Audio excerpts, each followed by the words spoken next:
Hello mga mami kong fresh! For today's video, ayan, andito po kami ngayon sa Sir and Ma'am Restaurant. Of course, located lang po sila sa Silay City mga mami. Dahil may pinuntahan tayo nung araw na yan sa Silay, kaya, ayan, naghahapit kami diri mga mami. Kasi na-miss ko yung kanilang ensalada na puso ng saging. Available po yung kanilang mga ulam, may mga karne, isda, may baboy, of course, may mga manok. Basta available po lahat ng yan everyday po. Medyo konti na lang yung kanilang ulam kasi na-late kami nang dumating.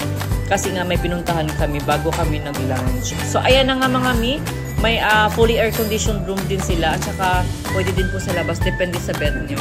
So ayan, pinakita sa amin nung kanilang crab meat ata yan, which is sold out na, nakakasad. Pero ito yung pinaka-bestseller daw sa kanila, yung Morcon. Diba? Naglalaway na ako niyan mga mi. So ayan, since yan yung kanilang bestseller, alam niyo naman na tinitigman talaga natin every time makapunta tayo sa isang lugar or restaurant, diba? So nag-order kami ng Morcon, tsaka yung kanilang ensalada, at dinuguan, which is napakalaki ng mga paghiwa sa mga baboy. Kadagko do dinosaur. Chares, promise dagko. So ayan, tikman na muna.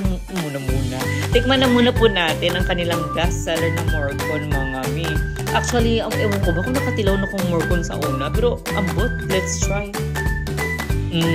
Wow, mami. Heaven. Ewan ko ha, ang sarap, promise. Yung masaburan mo good ang ambot, hindi ko ma-explain, basta namin masaburan ng pero wala. Basta, promise namin siya. So, kung i-rate nato ng kanilang Morcon from 1 to 10, number 9 ta dira. Wow! Okay, so next nato ng kanilang dinuguan na grabe. Generous kaayo sa hiwa sa mga panakot, mga midakudag ko, ama ko ganin dinuguan ni guro nga dinosaur. Chares! Kikadag ko sa hiwa.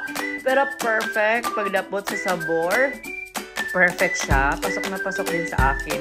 Yung lang talaga, yung pinaka ko lang talaga is super asim. Lakas ng tindak. Charot. Grabe ka asim mga mi. Pero okay naman siya. Which is, dinuguan is one of my all-time favorite naman. Pero okay naman ang dinuguan niya. Pero ayan, rate natin yung dinuguan from 1 to 10. Nasa 7 lang tayo mga mi ha. So, ayan, let's go na sa kanilang ensalada. Actually, yung isa sa pinakagusto ko sa kanilang lugar, even before, kasi nagano na kami dati noon dito, yung kanilang ensalada. Ensalada ba tawag sa inyo dyan? Basta ganyan sa amin. Yung puso ng saging yung hinahanap ko, which is wala. So, ito na lang try namin, yung langka na ensalada.